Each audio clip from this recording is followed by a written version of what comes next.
Miller makes a statement here, and you can say, look, that's not the same Tomas Adamek of 2008, and you're right. It's not the same Adamek that beat Galata, beat Chris Arreola, beat Michael Grant, beat Kevin McBride, beat Eddie Chambers. But that is the guy who did beat all those guys. He has a tremendous resume. He's 41. It is what it is.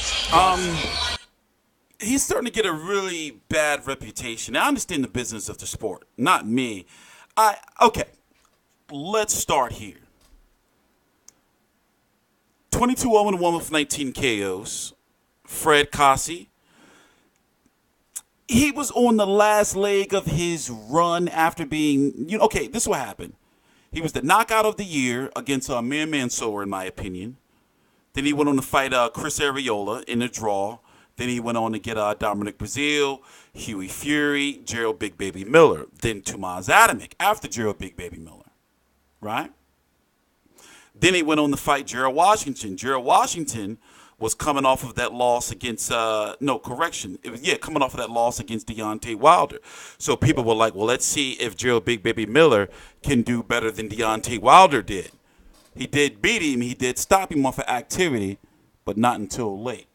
Remember, when Wilder beat Gerald Washington, that's when the moniker Windmill Wilder was born. The rest is history.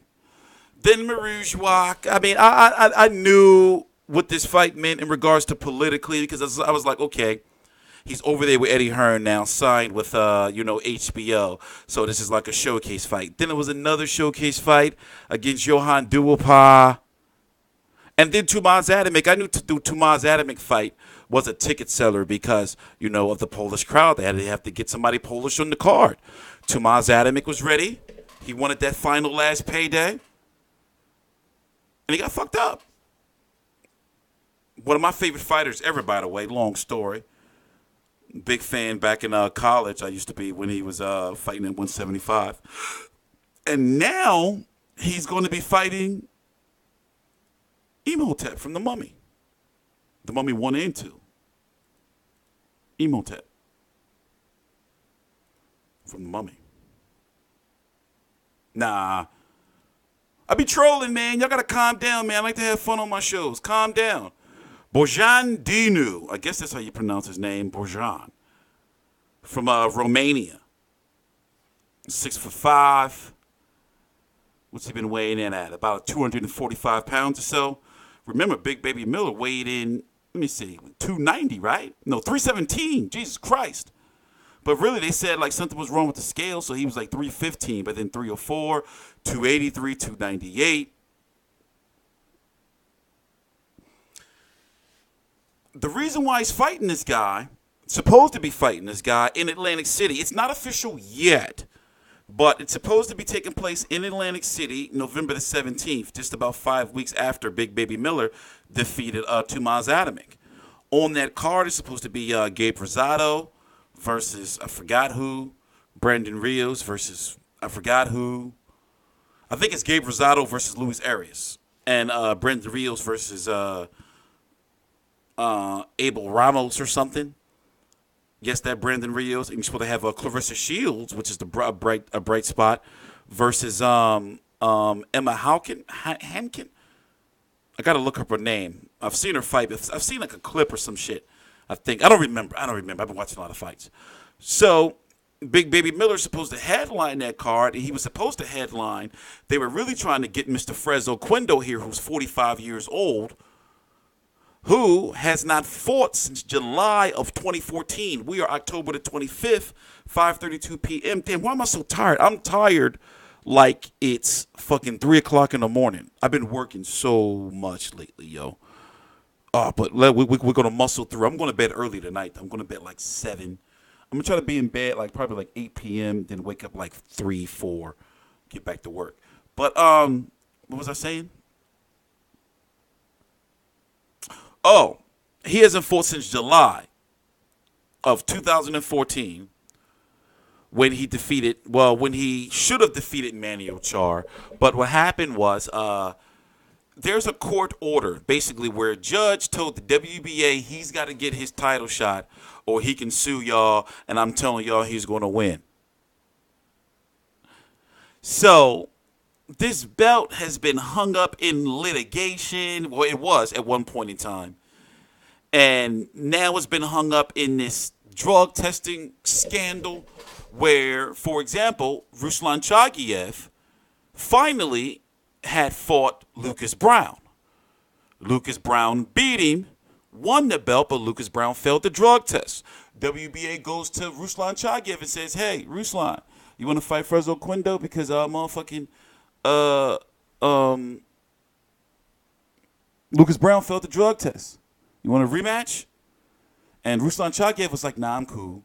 So who do they go to next? They go to Shannon Briggs next, right? Shannon Briggs fails a drug test. The fight was going to take place down in Miami. Shannon Briggs versus Fresno Oquendo. Then Manuel Char gets his hands on that belt. Manuel Char versus Fresno Oquendo for the WBA World title was supposed to take place September the 29th, just a few weeks ago. Manuel Char fails a drug test. So with this fight, short negotiations and everything, Fresno Oquendo, and even though I want this whole situation to be resolved, you know, even though I think that it's like, what the fuck, bro? What the fuck? Like, why you even still fighting? Just give it up. He does have a point. He doesn't want to take this fight without Vada testing, especially since his previous opponents who he was supposed to fight have failed drug tests. You can't be mad at him. You know? However, on Big Baby Miller's, and it's like, bro, you got to step the fuck up. People getting tired of this shit. They looking like, bro, like, what the fuck? Now, I understand the Dillian Whyte fight. I really would like to see Big Baby Miller versus Dillian Whyte. If the stars align, we could get Deontay Wilder versus Anthony Joshua next year on in Wembley. We don't know what that was. Let's say in Wembley, April the 13th. And we could get the winner of Dillian Whyte, Derek Chisora 2. That's supposed to be taking place December the 22nd. Dillian Whyte, Derek Chisora 2.